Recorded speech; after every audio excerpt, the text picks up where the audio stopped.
What's up, everyone? It's Roger and James here from the DisKingdom podcast. In this episode, we're going to be talking all about the new strategy for Disney and their video game department. It's kind of quite interesting. Last week, we put up an episode where we asked the question, what's going on with games? Something didn't feel right. My spider senses was tingling that something was happening, something was changing. And with 2 days to go, we then get an announcement. It was made at the Casual Connect, or the Connect conference, where Kyle Lachlan, the SVP of Games and Interactive Experience on the Disney Consumers Products and Interactive Media, I'm guessing he doesn't have a business card because he'd need a sheet, an A3 sheet. He said that he's announced new development and publishing partners for upcoming Disney and Pixar mobile games, and he also said that it's going to be Disney's effort to reshape its Disney and Pixar game portfolio. Disney is collaborating with leading mobile game developers Parablue, Luda, Glue, and GameSoft to bring to market new multi-franchise interactive experiences of a wide range of genres. And more details with these will be shared in the coming months. Fans can expect these experiences along with other upcoming Disney mobile and console games to bring the best Disney and Pixar characters and stories together on a platform where they are playing. The team is focused on bringing fans games that can be played for multiple years and can be expanded with new and classic content for years to come. In the keynote speech, he said that it's the importance of developing great games that offer players new interpretations of their favorite Disney franchises, stressing the importance of bringing characters to life in authentic and unexpected ways, and continuing to say that the team is committed to allowing time for products to grow while they listen to players and invest in games with a long-term view of success. That's quite a long statement. Yes. Yeah, it's that kind of thing. Like straight off the bat, it's like reading at that. As that's called. We've hit the reset button because we tried taking everything in house, and it didn't work. I mean, they already moved everything to other companies for all the other video games, so it makes sense to mobile. There really aren't that many in-house games left anyway. Yeah. Not after the recent purge. I think. What, Disney Emoji Blitz is probably like one of the last ones? Looking around at the minute, we've kind of got like a Disney Emoji Blitz, Disney Zoom Zoom. All right. We've got... I thought Zoom Zoom was by the company that did Line. Zoom Zoom's Line. I'm just trying to think. No, that one, Enchanted Storybook, that is... that was them. Yeah. You've literally got Frozen Freefall, Maleficent Freefall, I think Magical Disney Treats, though I wouldn't be surprised if that's not long in the tooth to go. Yeah, there's literally just a few left. They've not. Everything else is kind of external, like Disney Crossy Roads, Enchanted, the Monopoly one, and obviously Disney Magic Kingdoms and Zum Zum are all external ones. So personally, I don't think this is a bad idea because looking at what Marvel and Star Wars have done, where they have a different game for each genre, different companies doing each item, multiple updates, new updates for new movies, new comic books, video game. It's all tied in. It's all one big, nice big family. And then you look at the Disney side, and it's like they are completely they've left it like a wide open. It's one of those things where it's a little bit weird because keeping it in-house gives them the advantage that they can merchandise it a little bit better. Like we've seen in Emoji Blitz merchandise at the parks. We've seen it at the stores and stuff like that. Sometimes obviously based on a pre-existing product and so on. But outside of that, they really don't get any advantage of keeping it in-house, at least not with the way they're currently set up. No. If they wanted to go 100% full-on, then maybe. But it makes more sense for them to go to people who already know how to do this stuff. And not just that, but like in the case of, say, Disney Crossy Roads, go to the company that already made the popular game and just create a Disney version of it right there. Because they're the ones who know how to do it already. They have the assets. All they have to do is put a skin on top of it. It definitely feels like this is part of that continuing trend of Disney Interactive, kind of, or what was Disney Interactive, trying to get back on track because The trouble is as well is, and this is kind of comes under this massive corporation where the upper corporation doesn't really understand what's going on beneath it, and they're just looking for profit, for straight up numbers, and they're not. And it's like I'm saying about a long-term strategy and all the rest of it. It's like I'm sitting here thinking, this is Disney. You've been doing this for 35 years. You should have already have an ongoing strategy. This is like the third reboot that we've had in like 5-6 years of strategy. And obviously things keep changing, but I would expect someone like Disney to be that much far ahead. And looking at like what they've done with Marvel and Star Wars, of going, well, if you were trying to replicate that, you should have been trying to replicate this the last time you basically gutted your game division. It's like, I don't know. I think it's good that they are doing this. I think I'd much rather have 4 or 5 strong core Disney titles with lots of events. And it being, I mean, you just only have to look at like what Disney Magic Kingdoms and Disney Enchanted Story board is doing with having constantly dribble effect of new content. When you look at the Disney side, and they don't, the game goes out and then they just forget about it. Yeah, and it helps for Disney to not have to be the ones to worry about it. Is basically what you're getting at. Is, you know, if they're not the ones who have to generate the content, if they're not the ones who have to go, all right, we've got Zootopia coming out, we need Zootopia in all the Disney games, they can just send out a memo. Now they can just go, all right, Gameloft, stick the Zootopia characters in here. Or if we go to games that actually exist at this point, we could go Marvel and Star Wars, and they can go, okay, The Last Jedi has just come out. We need Last Jedi characters in Galaxy of Heroes, in Commander, in Rivals, which I guess just came out officially, and all that stuff. So they can just go do this, and then it becomes the responsibility of the others. And then by the same token, if it's implemented badly, if there's backlash against the company, they now have that buffer of, oh, no, it wasn't us. It was EA Games or Gameloft or whatever who, and for better or worse. Because ultimately, all decisions have to be approved by Disney one way or another. So, yeah, I mean, I'm looking at this now of, I said we only were talking about this literally last time we spoke about how it's all gone very quiet, and that's never a good sign. We see this a number of occasions where things start getting. I mean, they just didn't seem to push Coco at all. Cars 3 kind of had a bit of a push, but then it kind of dropped off. It had a game that's more than any other movie has had from Disney in like the last what? Well, it actually had 2 games. It had a mobile game and a console game. I just meant the console game in this case. Well, I mean, I had a look last night at the Lightning Gate, and that hasn't been updated since the thing came out. It's just looking at how many they've been closing. I think this makes sense, and I do wonder, like, where something like Disney Emoji Blitz, will that be outsourced to another company, or will they continue? Because I can't help but think that one there seems to be still slightly successful. As near as I can tell, it's doing pretty well. In fact, the most recent event, which is, I guess, the Baymax event, the Big Hero 6 event, has been very well received, as near as I can tell. It's using the dual emoji mode, where you get to use 2 different emojis in one thing. And honestly, I wish that was just a regular mode in the game at this point, because that's a really interesting way of playing it. Now, I don't know how much money the game is making. I definitely don't see it being a very heavy whale game. There's certainly whales in it, but it's not the kind of game, because there is no PvP other than your weekly leaderboard.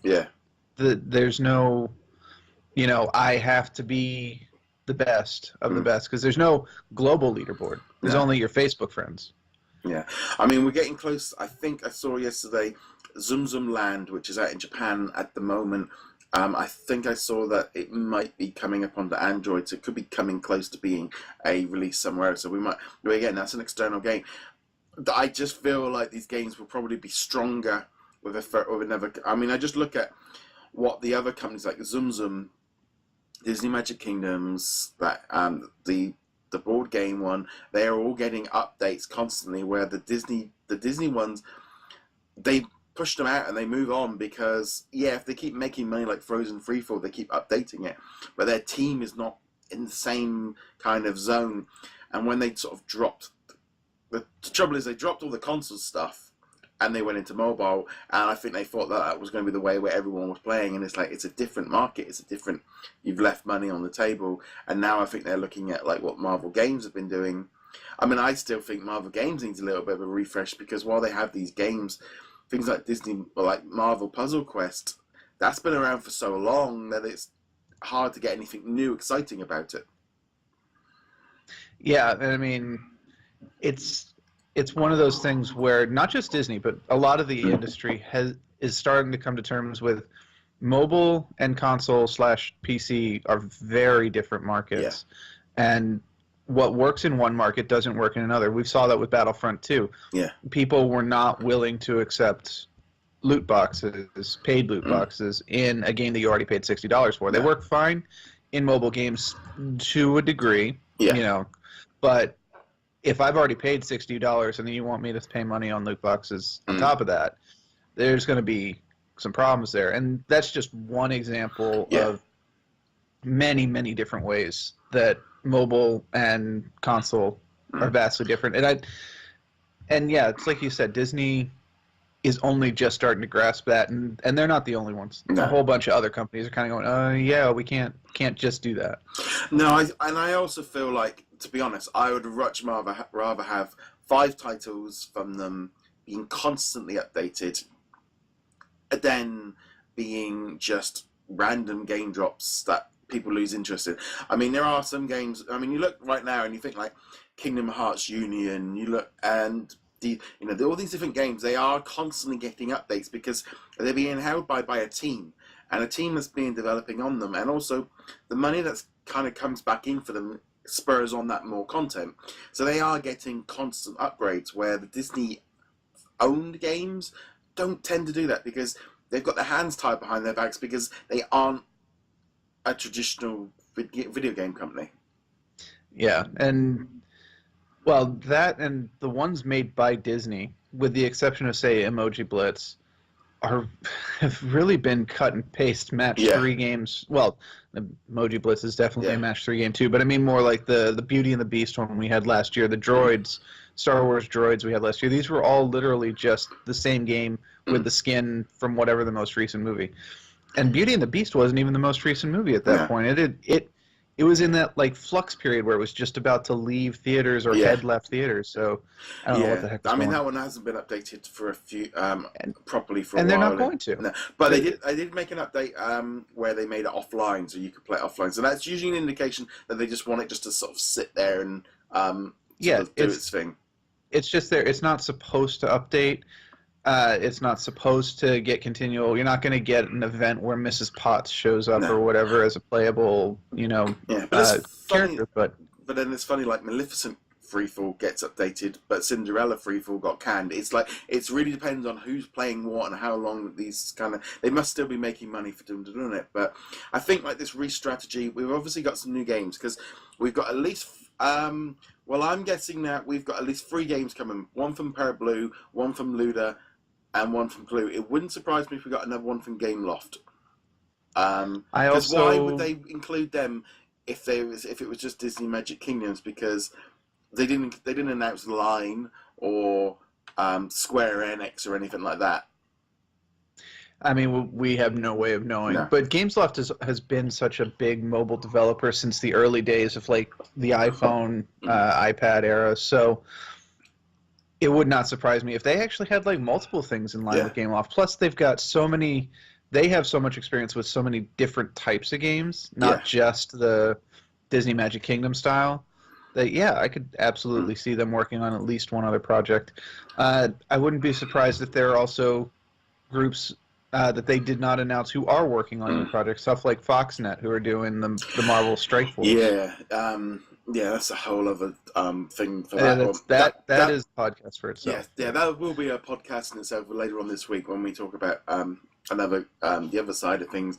But it does feel like, to me, I'm kind of looking forward to see what they do. It wouldn't surprise me if we get like you say, like a Peggle kind of Disney, like the Inside Out, that kind of icy shot thing of they do one of something, because if they're going to go down the genres, you've got to look and go, right, what genres are there a match free to win, or match free. Well, they've got that emoji blitz. Do they go with a traditional one again and just incorporate everyone into it? You know, we've already got a builder. Don't know if they would go with another builder, because that might be a bit too close. Well, they already tried doing two, and the other one got canceled after only a handful of months. I mean, it's like a fighting. I don't know if a fighting game like they don't. They don't want Mickey and Donald in a fighting game, and by the same token, they don't want, a commander style game where you have your Disney troops and your opponent has their Disney troops and they're fighting on the field. That doesn't fit with the Disney brand. Unless they made the like against the computer where they're all villains. You can do it like a Toy Story with Green Army Men or something. Yeah, it kind of just make them villains on the other side, and you're never playing against another person or something. I don't know. There's lots of different genres. I mean, I don't think we're necessarily looking at like what they've done with Star Wars. The only trouble is sometimes it feels a little bit like, okay, well, you've got all these different type of games, but it's like that strategy type of fighting game, that kind of thing of moving it along. But no, it's definitely. I think this should be good. I'm hoping. I don't think these announcements are coming. I think they're going to be quite soon. I think most of these games will be released this year. It's only January. You're saying about it now and saying that there's going to be details coming in the coming months. These could all be released, spreading them out through the year, and by this time next year we could have a fleet of mobile games. And hopefully it's where they get the communication in line of trying to centralize information coming out, because that's my personal pet peeve of all these different games and stuff. They all out announced separately, and it can get unless you are actually spot on that community, you completely miss it. Yeah, I mean, it would be very nice if they just had a centralized PR agency or something like that. Yeah. Especially, it's like I'm thinking, like, if I'm struggling to find information on new app and whether is this worth? Are people interested in it? Because it's like, okay, you've added a character or you've updated this, but are the general people interested in this, or is this too generic? It's like, we made all these. It's very tricky, but I'm hoping going forward that we're going to see some good, high quality new games, and also just constant stream of updates, because that's what I'm really kind of looking forward to. But more than just, I think they have also got to be careful of not just spreading out 100 years of Disney history and just like each week rolling out a different character in the same, because that can get you need content to go with it. You can't just keep adding in, because I think with the board game, where it's like we've added Zootopia and we've added a new table, but how much can you do? It's I don't know. It's going to be interesting. I mean, I'd love to see as well if what I'm really hoping for is, they didn't announce them, but if maybe the people that Zen Studios that do the Pinball FX3, nice. It'd be nice if we had a Disney version for that as well, with tables based on that, because I love that game. I think that would be, and it also console and mobile, but they weren't included there. And it was an odd that Marvel and Star Wars weren't included on the Switch. So who knows? But on that note, we'd love to know what you guys think of Disney changing their strategy on their just game development. Comment below. What are you excited to see coming forward? Okay, you can keep track with us over at DisKingdom.com. Make sure you favourite or add us to your bookmarks, and you can also find us on Twitter and Facebook. But with the way that Facebook's about to change, it'd be definitely a good idea for you to bookmark us.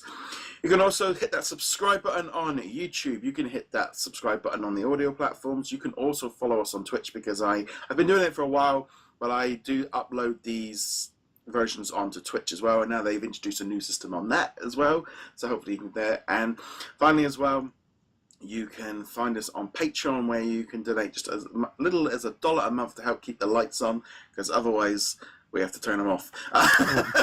Did you do that on purpose? Yeah, so you can find us over at patreon.com/DisKingdom, where you do get access to these episodes a few days early. I will promise I will be keeping to do that this year. So James, where can they find you? Find me heroiclegacy.com. And on the note, guys, thank you very much for joining us. We'll be back soon. Later.